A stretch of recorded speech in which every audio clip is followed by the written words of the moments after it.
guys, it's Ariana. Welcome back to my channel. So for today's video, we're going to be reading some more scary stories. So happy Friday the 13th. I was gonna do a spooky makeup look, but I really don't have time tonight because I have to clean my house. It's already 6:30. My boyfriend is on his way home and I still have to make dinner, plus edit and upload this. So I really didn't have time to do a lot of spooky makeup tonight. So I just did a cute fall eye look, but I will be doing some more spooky looks as the month progresses. So if you guys are excited for that, I will definitely film some TikToks or Reels. I'm not sure which one I'm gonna do yet, but I definitely will film some spooky looks for you guys if you guys are interested. But I don't have too much to ramble about other than the fact that it is the 13th day of 31 days of uploads. So happy 31 days of Halloween, and I'm gonna jump into these spooky stories. So the first story that I wanna read is from Reddit. It's from the scary stories section, and it is from the Reddit author Crash Nebula. So I don't have an update on any of my series just yet, but I will be posting the update on the apartment one as soon as I have an update. So this is from the Scary Stories section on Reddit. It is from the Reddit author Crash Nebula, and it has 2 parts. And this one's titled, I discovered someone living in the walls of my house, and they're not alone. A few weeks ago, I moved into a seemingly ordinary house, but what I've uncovered is anything but ordinary. I think someone is living within the walls of my home. It all began innocently enough, with subtle, unexplainable noises that I tried to brush off as the house settling or the wind outside. But as the days passed, those noises grew more persistent, more eerie. Late at night, I'd hear faint whispering, like a clandestine conversation just beyond the drywall. One evening, curiosity got the better of me, and I decided to investigate. Armed with a flashlight and a sense of dread, I began knocking on the walls to locate the source of the sound. That's when I stumbled upon a loose panel in the basement. It led to a narrow, dark passage, and I had to know what was hidden within it.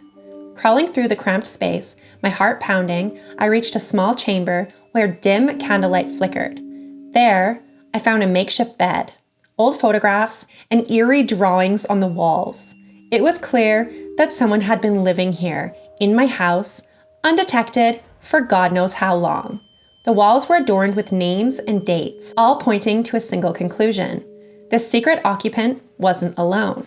They had companions, and the most chilling part was that some of those dates were recent, suggesting others had ventured into these walls but never returned. My blood ran cold as I heard footsteps approaching the entrance to the passage. Panicked, I retreated back to the basement. I sealed the panel, and I tried to pretend that what I'd seen and heard didn't exist. But the whisperings continued, growing louder and more sinister. I can't escape the feeling that I'm being watched, that there are eyes on me when I'm not alone. I don't know who these hidden occupants are, or what they want, or what secrets lie within the walls of my house. I'm trapped here. I fear that the presence lurking in the dark may not be content to stay hidden much longer. Someone please help me. And they have an update. Oh my God. In the days that followed my discovery, paranoia and fear consumed me. Every creak and whisper in the house sent shivers down my spine. I couldn't shake the feeling that I was being monitored, even in the supposed safety of my own home. Desperate for answers, I began to research the history of the house. The more I uncovered, the darker the mystery became. It turned out that the previous owner had abruptly left without a trace, and rumors in the town suggested that the house held a sinister secret. Whispers of missing people and unexplained phenomena were associated with the property for decades. As I delved deeper into my investigation, I stumbled upon a hidden compartment in the basement. Inside, I found a journal filled with cryptic entries, mentioning rituals, sacrifices, and a malevolent entity lurking within the walls. It seemed that I was now caught in a web of an ancient horror that I couldn't escape. In the dead of the night, I heard footsteps again, but this time they were coming from within the walls. The whispers grew louder, echoing with a chilling message, "Join us." It was a haunting plea that sent terror coursing through my veins. I knew I had to uncover the truth and put an end to this nightmare. Armed with the journal, I sought the help of a local historian who specialized in the town's dark history. Together, we pieced together a horrifying tale of a secret society that had used the house for sinister purposes for generations. To break the curse and rid my home of the malevolent presence, I had to confront the spirit that dwelled within the walls. The historian and I gathered the necessary materials for the ritual so that I could banish them once and for all. All the candles flickered and all the incantations echoed through the house. The walls trembled, and a bone-chilling wail filled the air. As the last words of the ancient incantation left our lips, a powerful gust of wind surged through the house. extinguishing the candles and plunging the room into darkness. For a moment, the very foundation of the walls seemed to tremble, and wails and whispers filled the air, echoing through the walls. But then, as swiftly as it had begun, the chaos subsided. The house felt eerily silent. The presence that had haunted me for so long was now gone, vanquished by the ritual we had performed. It was a hard-won victory, and relief washed over me, leaving me breathless. Still, even as I stood there with the now quiet room, I couldn't help but feel a lingering sense of unease. The scars of that terrifying ordeal ran deep, and the memories of the horrors that dwelled within these very walls were etched into my consciousness. The house was now finally free of its haunted past, but the weight of what I had witnessed and the knowledge that such malevolence could exist in this world would forever be a burden I carried with me. So I found that story to be really good. It was really well written and I liked it. It was definitely just like a fictional story, but it was really great. So thank you so much to Crash Nebula for allowing me to read your story. I keep getting my wig in my mouth and it's kind of gross and I hate that. So I'm gonna move over to the no sleep section, and this one is titled, "The Next Bus is Not Real. Do Not Board." And it's from the Reddit author Nom Nom Nom Nation. What time is it? I don't know. I did know though. It was 11:55 p.m. I lost motivation to talk properly when I was tired, although this was definitely an overreaction. At most, I would have taken an extra second to tell him the time, but I wasn't really thinking. I just wanted to get home. Ignoring all social interactions, I didn't even look up to see the man's face. He left without saying anything, limping as he walked, leaving me alone at the bus stop, waiting for the final departure of the night.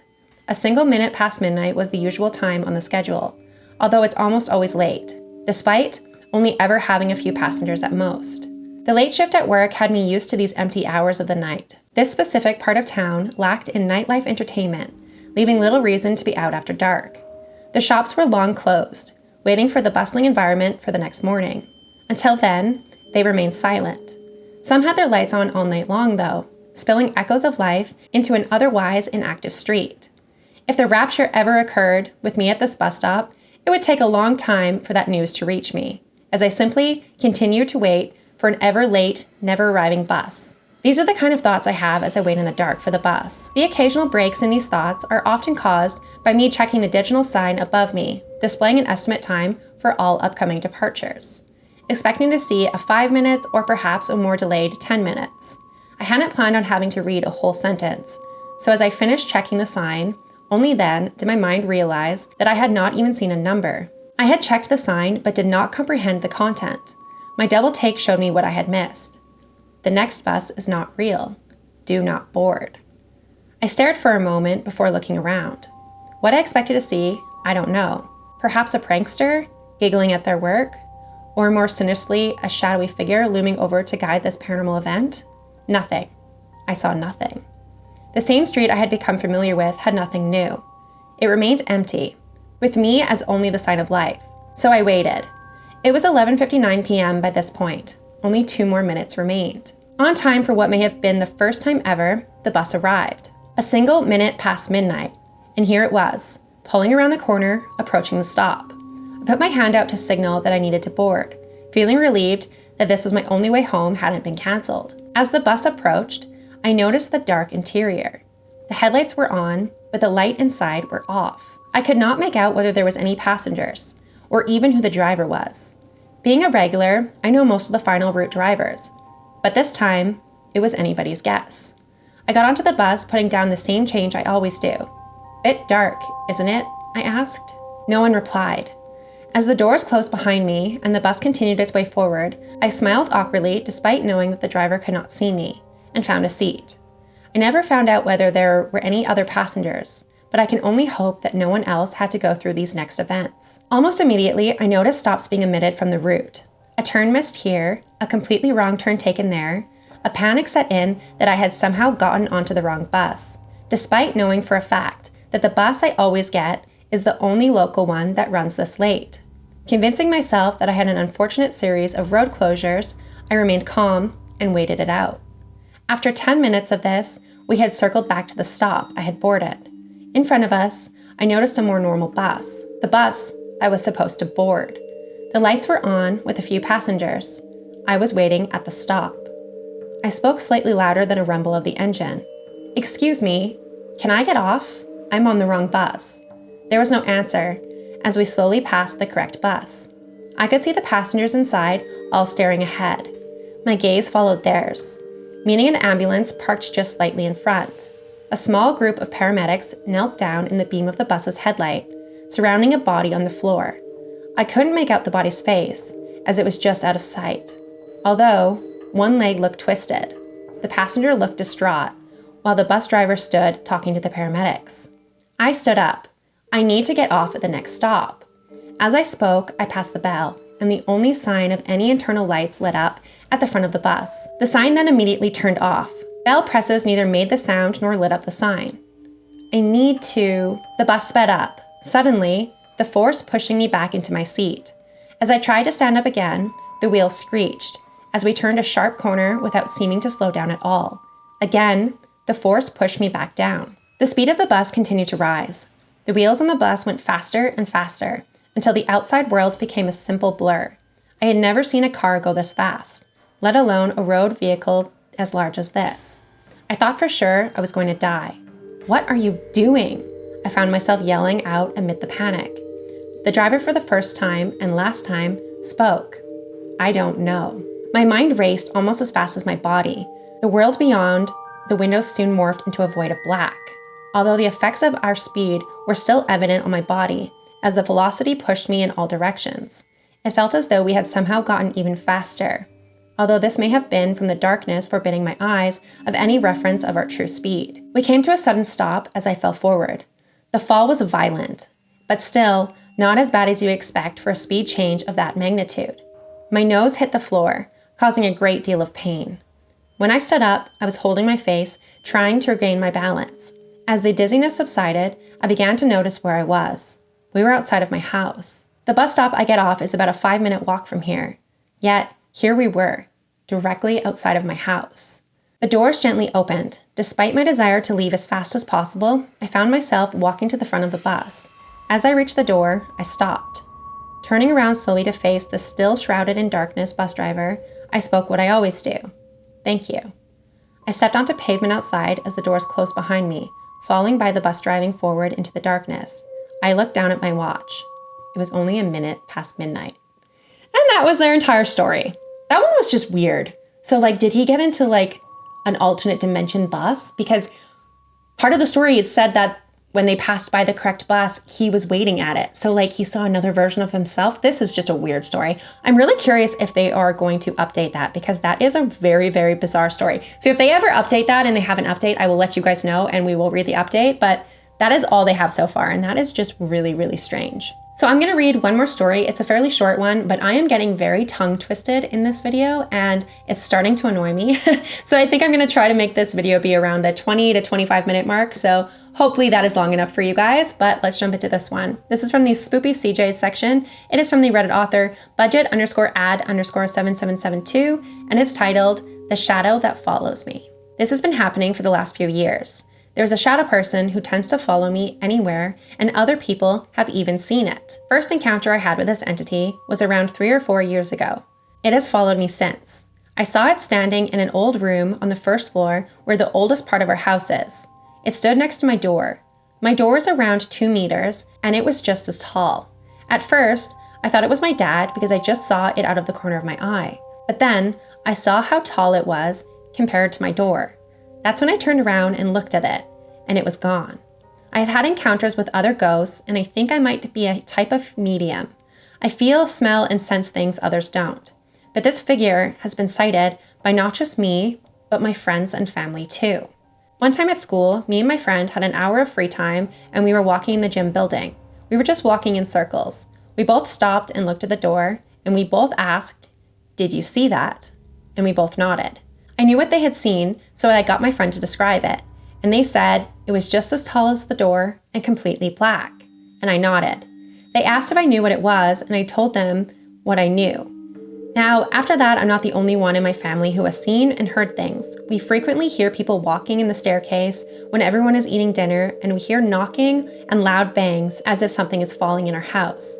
And all throughout my childhood, I have seen people walk up to us, then realize no one is actually there. And that's how they ended the story. I really don't like the fact that you have a shadow person following you. That's super creepy. I hate that so much. But this is where I'm going to end the video. So I hope you guys are enjoying 31 days of Halloween and 31 days of uploads. We are on day 13. It is freaking Friday the 13th and I've had a terrible day. I'm telling you, my power went out for about 4 hours today. And then I drove all the way to my office because I work from home. So I went into my office to work there. And then my printer decided to crash on me. And then 5 minutes later, I shit you not, my computer crashed on me. And then I got stuck in like the restart upload thing. It was like a blue ring of death. And I had to power down my computer in the middle of a restart, which you're not supposed to do. And then when it finally started to boot up, I had to reinstall like everything. It was like something in the actual like hard drive crashed. I don't know. It was fucking awful. It was like all of the, I don't even know what the word is, biomatics had to be installed again. It took forever. So I was at work for like 45 minutes longer than I wanted to be on Friday. So happy Friday the 13th. It is not going my direction today, and I'm hoping that this video is really easy to edit and upload because I am sick and tired of technology today. It is pissing me off.